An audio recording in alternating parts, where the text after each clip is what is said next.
James decided that this was most certainly not a time to be disagreeable.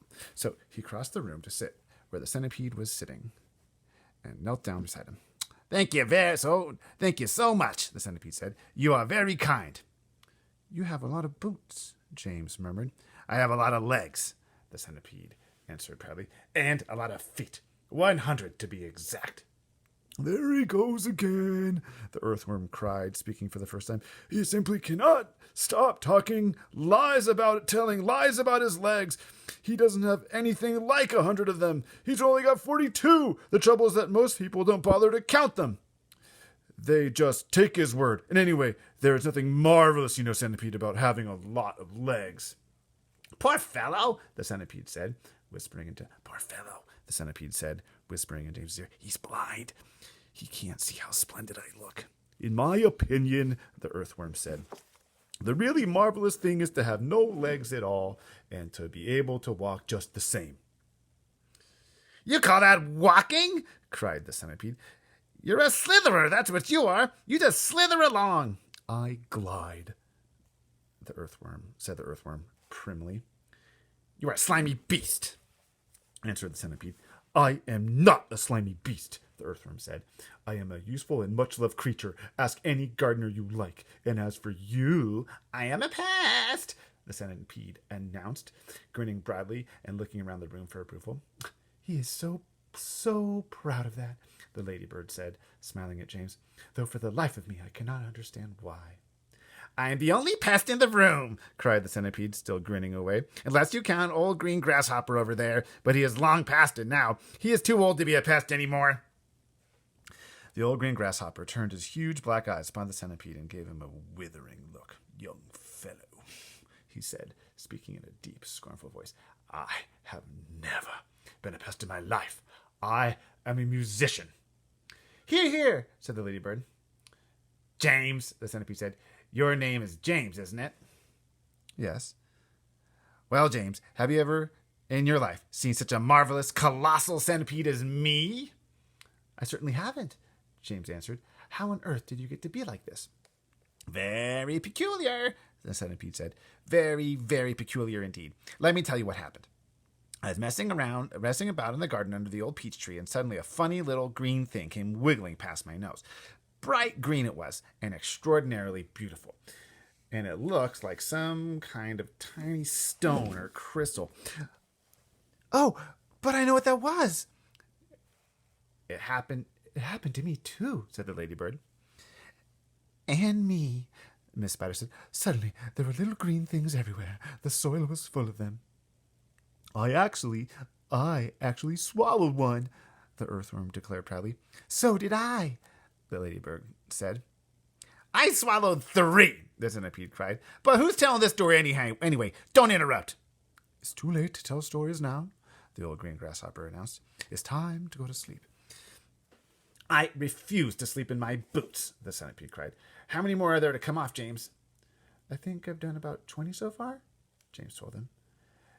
Then that leaves 80 to go, the centipede said. 22, not 80, shrieked the earthworm. He's lying again. Ha ha ha ha, the centipede roared in laughter.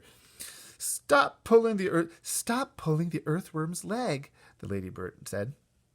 This sent the centipede into hysterics. Pulling his leg, he cried, wiggling with glee and pointing at the earthworm. Which leg am I pulling? You tell me that.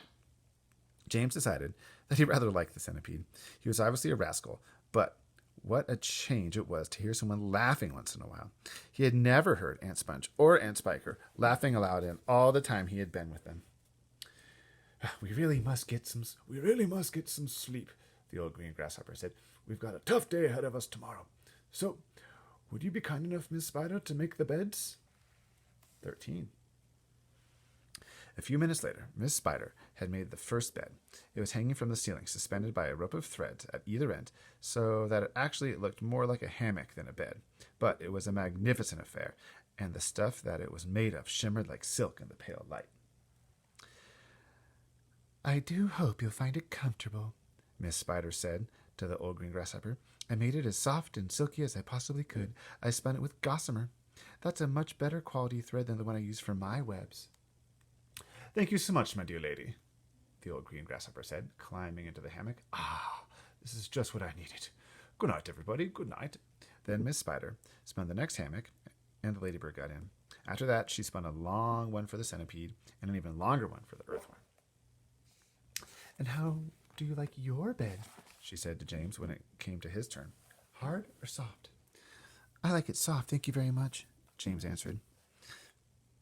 For goodness sake, stop staring around the room and get on with my boots, the centipede said. You and I are never going to get any sleep at this rate, and kindly line them up neatly in pairs as you take them off. Just don't throw them over your shoulder. James worked away frantically on the centipede's boots. Each one had laces that had to be untied and loosened before it could be pulled off. And to make matters worse, all the laces were tied up in the most terrible, complicated knots that had to be unpicked with fingernails. Oh, the worst. Is he really going to do that every day? That's such a chore. He should just not wear them. It was just awful. It took about 2 hours, and by the time James had pulled off the last boot of all and then lined them up in rows on the floor, 21 pairs altogether. So Earthworm was right. The centipede was fast asleep. Wake up, centipede, whispered James, giving him a gentle dig in the stomach. It's time for bed. Thank you, my dear friend, the centipede said, opening his eyes. Then he got down off the sofa and ambled across the room and crawled into his hammock. James got into his own hammock, and oh, how soft and comfortable it was compared with the hard bare boards that his aunts had always made him sleep upon at home. Lights out, the centipede said drowsily. Nothing happened. Turn out the light, he called, raising his voice. James glanced around the room, wondering which of the others he might be talking to. But they were all asleep. The old green grasshopper was snoring loudly through his nose. The ladybird was making whistling noises as she breathed, and Earthworm was coiled up like a spring at one end of his hammock, wheezing and blowing through his open mouth. As for Miss Spider, she had made a lovely web for herself across one corner of the room, and James could see her crouching right in the very center of it, mumbling softly in her dreams. I said, turn out the light! Shouted the centipede angrily. Are you talking to me? James asked him.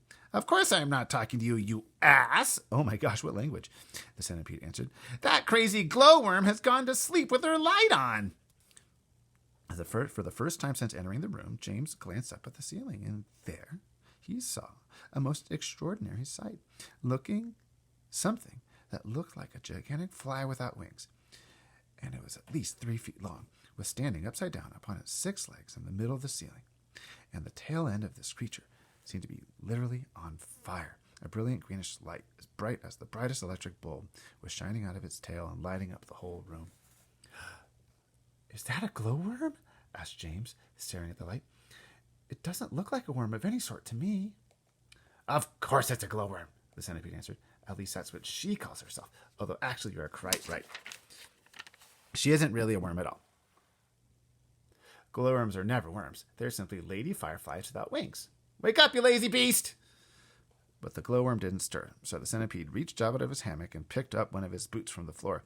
Put out that wretched light, he shouted, hurling the boot up at the ceiling. The glowworm slowly opened one eye and stared at the centipede. There is no need to be rude, she said coldly. All in good time.